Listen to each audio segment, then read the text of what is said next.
ಹಬ್ಬಗಳಲ್ಲಿ ಮಾಡೋ ಹೋಳಿಗೆಗಿಂತ ಜೊತೆ ಮಾಡೋ ಹೋಳಿಗೆ ಸಾರಿಗೆ ಫ್ಯಾನ್ಸ್ ಜಾಸ್ತಿ ಅನಿಸುತ್ತೆ. ಅದ್ರಲ್ಲಿ ನಾನು ಒಬ್ಳು ಹೋಳಿಗೆ ಸಾರಿಗೆ ಫಸ್ಟು ಈರುಳ್ಳಿ, ಕೊಬ್ಬರಿ ಮತ್ತು ಧನಿಯಾ, ಸ್ವಲ್ಪ ಜೀರಿಗೆನ ಹುರ್ಕೊಂಡು ಪೇಸ್ಟ್ ಮಾಡಿ ಇಟ್ಕೊಂಡಿದ್ದೀನಿ.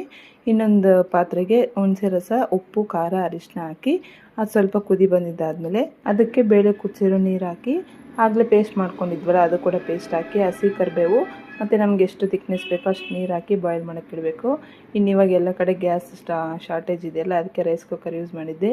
ಇನ್ನು ಇದೆಲ್ಲ ಮಾಡೋಷ್ಟಕ್ಕೆ ಸ್ವಲ್ಪ ಸುಸ್ತು ಅನಿಸಿ ಆಲ್ರೆಡಿ ಬೇವು ಮಾಡಿಟ್ಟಿದ್ನಲ್ಲ ಲಾಸ್ಟ್ ವೀಡಿಯೋನಲ್ಲಿ, ಬೇವು ಸ್ವಲ್ಪ ತಣ್ಣಗಾಗಿತ್ತು, ಅದನ್ನು ಕುಡ್ಕೊಂಡು ಇನ್ನು ಸಾರೆಲ್ಲ ಕುದ್ದಿದ್ದಾದಮೇಲೆ ಅದಕ್ಕೆ ಒಗ್ಗರಣೆ ಹಾಕಿದ್ದೀನಿ.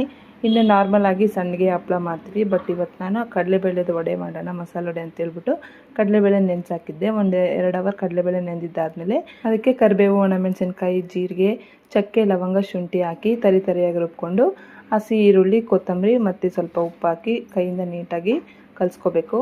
ಫಸ್ಟು ಉಂಡೆ ಮಾಡಿಕೊಂಡು ಆಮೇಲೆ ಈ ಥರ ತಟ್ಟಿದ್ರೆ ಶೇಪ್ ಚೆನ್ನಾಗಿ ಬರುತ್ತೆ. ಡೈರೆಕ್ಟಾಗಿ ತಟ್ಟಿಬಿಟ್ರೆ ಆಗಲ್ಲ. ಇನ್ನೊಂದು ಏನಂದರೆ ಇದು ವಡೆ ಮಾಡುವಾಗಲೇ ನಾವು ಉಪ್ಪೆಲ್ಲ ಮಿಕ್ಸ್ ಮಾಡ್ಕೋಬೇಕು, ಇಲ್ಲಾಂದರೆ ನೀರು ಬಿಟ್ಟು ವಡೆಗಳ ಶೇಪ್ ಬರಲ್ಲ. ಇನ್ನು ಕಡೆ ಎಣ್ಣೆ ಕಾಯ್ಸೋಕ್ಕಿಟ್ಟು ಫಸ್ಟು ವಡೆಗಳೆಲ್ಲ ರೆಡಿ ಮಾಡ್ಕೊಂಡ್ಬಿಟ್ಟಿದ್ದೀನಿ. ಇನ್ನೊಂದು ಕಡೆ ಹಂಗೆ ಒಬ್ಬಟ್ಟು ಮಾಡೋಣ, ಬಿಸಿದು ಎರಡೂ ಆಗುತ್ತೆ ಅಂತ ಹೇಳ್ಬಿಟ್ಟು ಎಲ್ಲ ಸೇರಿ ಒಟ್ಟಿಗೆ ಮಾಡ್ತಾಯಿದ್ದೀನಿ. ಇವತ್ತು ಬೆಳಿಗ್ಗೆಯಿಂದ ಮಲ್ಟಿ ಟಾಸ್ಕಿಂಗೇ ಆಗ್ತಾಯಿದೆ. ಇದಕ್ಕೂ ಫಸ್ಟ್ ವೀಡಿಯೋದಲ್ಲೂ ಕೂಡ ಬೆಳಗ್ಗೆ ಟಿಫನ್ ಮಾಡುವಾಗ ಹಂಗೆ ಆಯಿತು, ಇವಾಗಲೂ ಹಂಗೆ ಆಗ್ತಾಯಿದೆ.